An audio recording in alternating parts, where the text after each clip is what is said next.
हरियाणा के इस exit poll से हरियाणा के तमाम पार्टियों के नेताओं के खड़े हो जाएंगे रोंगटे। जी हाँ, वोट प्रतिशत से लेकर सीट शेयरिंग तक आपको पूर्णतः डिटेल देंगे। ध्यान से इस वीडियो को शुरू से अंत तक देखिएगा, चैनल को जरूर सब्सक्राइब कीजिएगा। सबसे पहले आपको बता दें कि तमाम बड़े बड़े न्यूज़ चैनल्स ने अपना एग्जिट पोल जारी किया है, जिसमें आज तक इंडिया टुडे ने बताया कि बीजेपी को कम से कम 6 सीट आ सकती है, तो ज़्यादा से ज़्यादा 8 सीट आ सकती है। इंडिया गठबंधन को हरियाणा में कम से कम 2 सीट तो आई आएगी, लेकिन 4 सीट तक स्कोर अपना पहुंचा पाएगी। रिपब्लिक मैट्रिज का कहना है कि एनडीए यानी कि बीजेपी को 7 से 9 सीट हरियाणा में आ सकती है, तो कांग्रेस गठबंधन को 1 से 3 सीट आ सकती है। न्यूज नेशन ने तो साफ ही कर दिया कि एनडीए को यानी बीजेपी को 7 सीट आ सकती है, तो कांग्रेस गठबंधन को 3 सीट आ सकती है। जन की बात ने कहा कि बीजेपी को 7 से 8, कांग्रेस गठबंधन को 2 से 3। टाइम्स नो ईटीजी ने कहा है कि बीजेपी को हरियाणा में 7, तो कांग्रेस को 3 सीट आ सकती है। हालांकि पिछली बार जो चुनाव 2019 में हुए थे, उसमें 10 की 10 सीटें बीजेपी ने जीती थी। लेकिन सबसे पहले आप स्क्रीन पर वोट प्रतिशत को देखिएगा। इस तरफ आप देखेंगे तो इधर आपको नजर आएगा कि 2019 रिजल्ट क्या था, कितने प्रतिशत वोट मिले थे, और 2024 में कितने प्रतिशत वोट मिलने के अनुमान है, एग्जिट पोल है। बीजेपी को यानी एनडीए को हरियाणा में पिछली बार 58% वोट मिले थे, 58% वोट मिले थे, तब उन्हें 10 की 10 सीटें मिली थी। और अब की बार एग्जिट पोल कह रहा है कि 48% वोट मिलेंगे।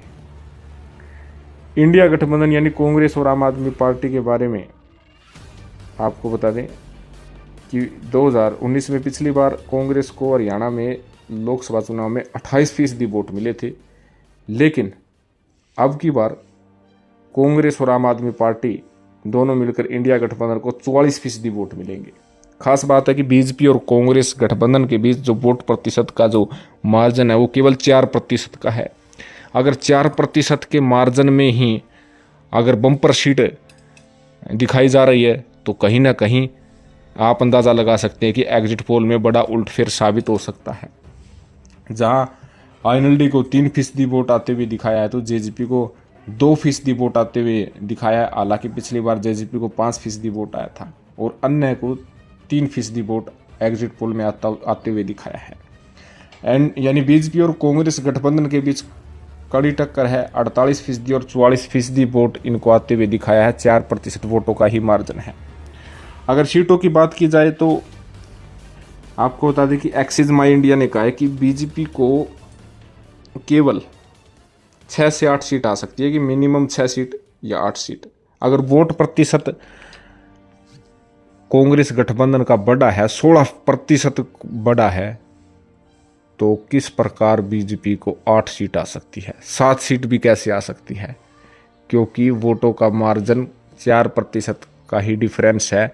अगर 8 सीटें बीजेपी को दिखाई जाती है और 2 सीट कांग्रेस को दिखाई जाती है, तो ये नाकाफ़ी है, अच्छी बात नहीं है। ये कहीं ना कहीं कैलकुलेशन में एक बड़ी मिस्टेक कही जा सकती है, या फिर कुछ अलग रवैया इसके प्रति दिखाया जा सकता है।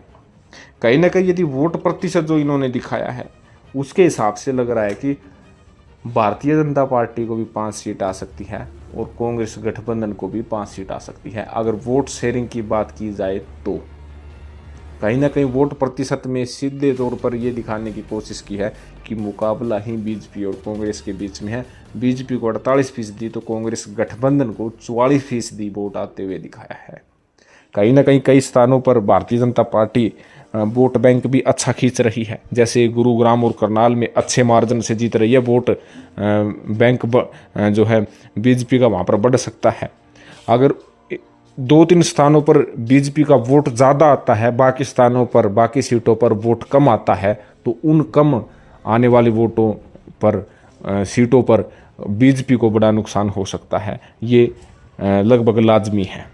तो कहीं ना कहीं मुकाबला यदि वोट शेयर के हिसाब से लगाया जाए, जितने भी एग्जिट पोल जारी हुए हैं उसके हिसाब से लग रहा है कि मुकाबला अब 5-5 का हो गया है। परिणाम का इंतज़ार कीजिएगा। परिणामों में बड़ा जो है फेरबदल होगा, बहुत बड़ा जो है उल्ट फेर होगा। तो आपका इस विषय में क्या कहना है, कमेंट जरूर करें। धन्यवाद। जय हिंद।